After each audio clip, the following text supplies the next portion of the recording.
We are back with another 1-2 no limit cash game here at Orange City Poker in Orlando, Florida.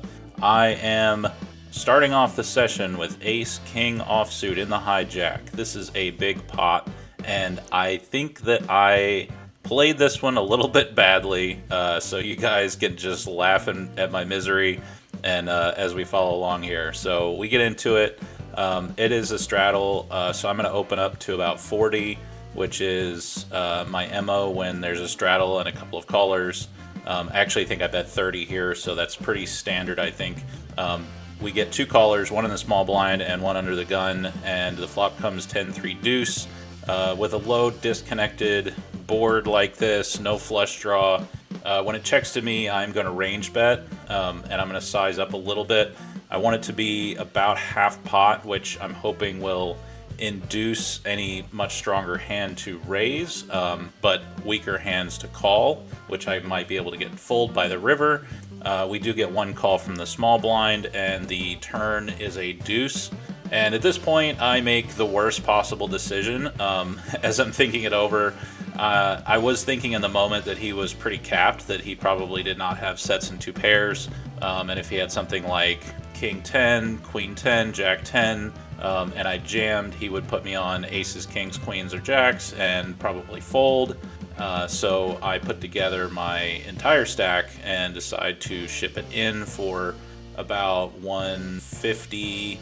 I think it was about 213 effective. He snap calls, snap calls, and shows the deuce, the 10-10 for a full house, 10s over 2s, and I can't even get the money across the line before I'm dead. So yeah, this was just a miserable punt to start the session. Big pot, $585 going the wrong way. It's not how I like to start the sessions, but hey, if you're gonna play no limit hold'em, you got to be willing to ship it, and this was just the worst possible spot, so it goes the wrong way. That shit to the bathroom, bruh. Oh,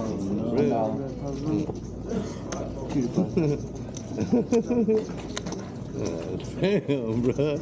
I'm gonna get up. Y'all gonna kill me over here, bruh. I hear you. No, that guy was not commenting on my doo-doo play, but rather on the fact that we got crop dusted. Ugh, stank, but I had to focus because I have ace-queen of diamonds in the big blind. After multiple people limp, I'm going to size up a little bit here. I make it 20 to go, and we get 3 callers. So, yeah, this is an action table. You're going to see this theme throughout this video. They are not shy about getting the money in there. So, pot's about $74, 4 ways to the flop, and we get a pretty nice board, 10-8-6 with 2 diamonds. So I do have 2 overs here, and I do have 2 diamonds, but I'm up front. I'm first act, so I'm in a range check. It checks around to the cutoff, who bets all in for 73. Then the button folds, and I ask for a count. This is like pretty much 100% call here. I think even if he has a set of 10s and he showed me face up, I'm probably going to call because I get it 2-1 on my money, and I have a lot of outs. So I put in the call, and surprisingly, the player on my left, she elects to cold call behind. So now I'm like, well, yeah, it's an even better price, but what is she cold calling with that she wouldn't jam with? I mean, does she have a set? Does she have a worse flush draw? Like, that would be really good for me if she had like a king high flush draw here. So yeah, so we get, we're 3 ways to the turn, which is a 2 of hearts to blank. Pot's pretty big. It's about $300 in the pot. We check, and the river, look at that sweet baby there. King of diamonds. So no, she doesn't have a king high flush draw. I don't know what I'm going to get value out of here. Maybe she's got like low diamonds. Maybe she's got like 9-7 of diamonds. So I go ahead and put it all in. And I cover her just a little bit, and then she pretty much snap folds, and I show that I have the nut flush and take down a very, very good pot. So this is well on my way back to even, and I think the pot was like $286, about half of it was mine, maybe a little less, but yeah. If you like these videos so far, give me a thumbs up, drop me a comment if you think that Somebody's crop dusting me on purpose? I don't know. I appreciate all the feedback, both good and bad. Anything that you think I can do to make this more entertaining or more valuable to you as a viewer, I am all about it. Next interesting hand, I have ace, jack offsuit under the gun, and with the straddle on the button and both blinds calling, I think I need to put in a raise here. I typically will start my raises from up front at about $20 and then add 5 for every caller, every limper. So that works out in this case to about $35. That tends to get enough folds that it's worth it. In this case, both blinds called behind. So that's not great. I'd rather see these flops heads up, but given that I do have last ultimate position, that's not terrible. So yeah, we're 3 ways to a flop. There's $89 already in the middle of the pot. I told you these guys are action. Flop comes queen 9-3 with 2 clubs. This isn't that great for my holding. Not gonna be honest. I'd have to hit running king 10 to make a straight. So when the small blind donk jams for 26, it's a great price. The big blind just calls. This is an even better price, but I'm so far away. I'm just too far away from this hand to make it make sense. So I go ahead and fold, and I didn't get the rest on camera, but they do end up showing 4-3 and 9-8. I told you, these guys are action. The run out missed me anyway, so I would have lost, but man, I am at a good table, so I'm ready to go. With 4 weeks left to the new year, I am trying to hit 100 subscribers by January 1st. I'm almost there. I have like 60 subscribers. I can't believe it. You guys are awesome. I'm going to try to put out a new video every week between now and the end of the year, so please hit that sub button if you haven't already. Next up, we have Jack 10 in the big blind. This hand is what happens when everything goes according to plan. With a bunch of limps to me, I open for 15 on the big blind, and they hijack and then cut off both call, which isn't great. I'd love for it to be heads up, but I'll take what I can get. We get a flop of king 9-4 rainbow. When they both check to me, I'm gonna bet about half pot because I want them to raise if they've hit something big, and I want them to call if they've hit something shitty, and I want them to fold if they have nothing. So with that MO, we see the hijack fold and we see the cutoff fold, and I take down a small pot, and that's the way it goes. Next hand off the deck, we have another big pot brewing. I didn't even label this a big pot, but this is a big pot. I have ace king offsuit. I'm in middle position. There was a straddle on the button. The small blind and big blind called, so I raised 240. Is that too much? I don't know. I mean, it would be at a normal game, but this game's nuts. People are calling everything. So yeah, 40, sizing up, trying to get it single heads up, and I do get one call from the small blind. I'm sorry, he doesn't call, he jams for 70, and I snap call. This is so easy. I've it's $30 more to call, and I've got the best hand in poker, ace king offsuit.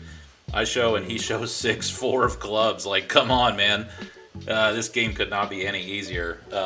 So yeah, this was the same guy that half called his half a stack with 3-4. So I hit the ace right off the deck and live to tell another tale. He heads to the rail, and I take down, that's about $142, I think. Pretty big pot.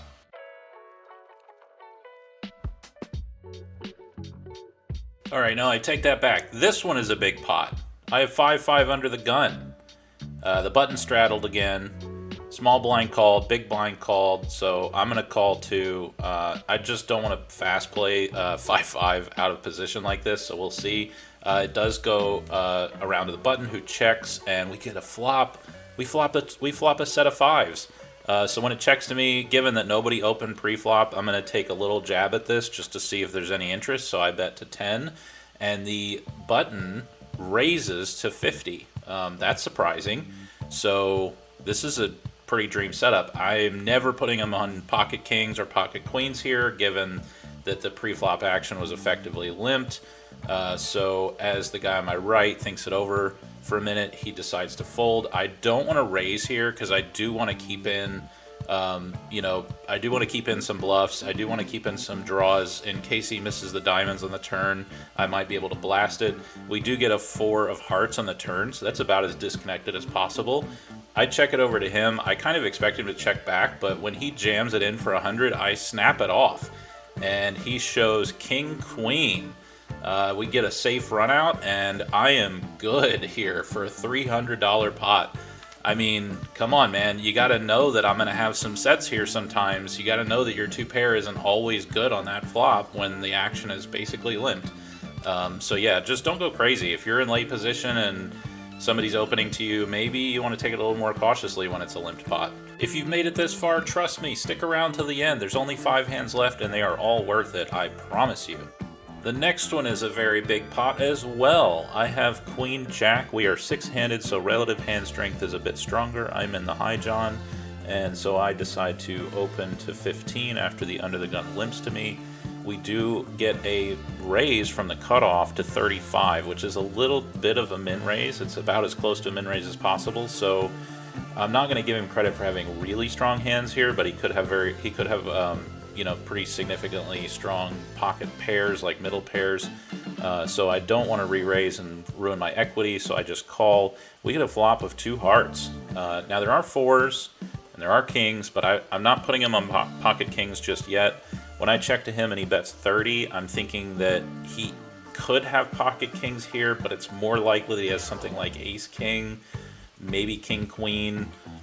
He could have 4 X's. But I get the flush on the turn, so that's great for me. I check, and he bets another 30. This is a pretty straightforward call. I want to keep in all of his bluffs. I want to keep in his ace-kings. And when the river brings a 4th heart on board, I can't bet because he's only going to call me with better. So I check, and he does put in a bet of $50. Now, I can't raise here. I have the 2nd nut flush. I can't fold, so the only option is to call. I show that I have a queen high flush, and he mucks, and I take down another very, very nice pot. This is like, the second nearly $300 pot that I've taken down in less than an hour. So I am well on my way back from my early game ridiculous punt. Hand number 8 of this session, this monster session, is going to be another $100 plus pot. When it limps to the button who opens for 15, I look down to ace 10 of spades in the big blind. I'm just going to call here, and middle position and cutoff also call as well. I don't necessarily mind this because check out this flop, king queen of spades with a 6 of diamonds. I got 4/5 of a royal flush here. Yeah, I'm checking. By the way, this card room has amazing high hand promotions, so if you do hit something like a royal flush, straight flush, or quads, you're almost always going to get paid, and that is quite significant in a bankroll over a year plus play. So I check, and everybody else checks to the button who bets 30. I call, middle position calls, and cutoff calls, and we pick up a 10 on the turn. At this point, I check, and everybody else checks. We have a queen of clubs on the river. That doesn't help me at all. I check and everybody checks, so I sheepishly show my ace 10 and what? They all muck? What? I win this hand? I have a 10. How did I win this hand? Oh my gosh, these guys are bad. If anybody had even breathed on this pot, I would have snap folded. Oh man, it's a good thing I don't show anybody's faces because, yeah, that was embarrassing play from their part. Nobody took a stab at that. Nobody. Okay, I'll take it. Thanks. Hand number 9 of the session. I have Jack 9 of hearts under the gun. I'm going to open for 10, and the late position player calls 10, the small blind calls 10, the big blind calls 10. Oh my gosh, come on, somebody please squeeze. Somebody please squeeze. Okay, we're 4 ways to the flop. It's not great, but with this particular hand, it's mostly a draw-heavy hand. If I miss, I'm probably going to give up. We get a flop of king, 10, king, so that's, I don't know whose range that's good for, but with everybody in this hand, I'm going to check when they check to me. Everybody else checks, and we do pick up a smidgen of draw here with the heart on the turn. So when it checks to me again, I think my table read here was just nobody really wanted anything to do with this hand, so I went ahead and bet 15. The small blind calls, and that's it. So we are heads up to the river, which brings a... what does it bring? Oh, an offsuit queen. Okay, that's good for me, right? I just made it straight. There's basically 0% chance that this guy has a full house. based on the play. I mean, he's super, super passive. I would have expected him to get a little bit more active on that turn if he had a king. So at this point, I do want to size up. I overbet to 100, and then I realized he only has like 25 in front of him, so he called for the last bit of his stack, and I showed that I had a straight, and he turbo mucked. So I don't know what he was calling me with there, but we're good. Next hand is a strange one because there's a straddle under the gun, the button called, and I'm in the big blind. I put together a raise of $40. What do I have? I don't know. I didn't catch it at the beginning of the camera. What do you think I had? Oh, look at those sweet Slim Jims there. So yeah, having jacks in the big blind in a straddle pot is always nice. It's not ideal given the position, but it is nice. So under the gun calls and the button calls. So that sucks. 3 ways. I'd so much rather this be heads up, but we get a queen high disconnected flop. I'm out of position. I'm not gonna fast play this because I don't think that I'm always gonna be ahead here. So I check, and it does go to the under the gun player who bets $50. That's pretty significant given that that's about a half size pot bet, but this is a bloated pot already. And it's not that great for me. So when the button, I'm looking at the button, he's putting his hand together, or he's putting his stack together. He does call for 50. I think this is a pretty pure fold. I just am going to be up against a queen a lot of the time here. I kept the camera rolling because I wanted to see how these players ran the rest of the hand out. So when the turn came a blank deuce of hearts, they both checked, and the river was a 4 of spades. They both checked. One player had king queen, and the other one had queen 9. Queen 9 was calling there. That just shows how loose these guys are. Last hand of the session. Thanks for sticking around this far. Please give me a thumbs up and a comment. I really appreciate it. Now we get to see how loose I am. I have ace king suited in the hijack, and I'm going to open. I'm sizing up a little bit. I think I opened at 20 because there were 3 limps in front. The cutoff and the button both called, which, you know, I'd love to play heads up, but I will take 2 people if I can only get 2 is better than 5, I guess. So, you know, here we are. Cutoff and button call, and we are off to a flop 3 ways. The flop becomes 8-3 deuce with all hearts. Given that I am out of position and this is a monotone board, I want to slow down. So I check, the cutoff and button both check, and we get a queen of hearts on the turn. So this is getting even worse for me. I check, and the cutoff bets 20, the button folds, and for some weird reason I called. To be honest, I have no idea what I was thinking here. We do pick up an ace on the river. You know, maybe I was thinking he was stabbing on the turn just to see if he could get a fold. I check, and he bets another 30 on the river, and I make the worst decision and call. What am I doing? He showed me a 6-5. He had the 5 of hearts. Maybe I was just giving some money back. I don't know. It's almost Christmas, so maybe that's charity. Well, thanks, guys. I appreciate it, and we'll see you on the next video.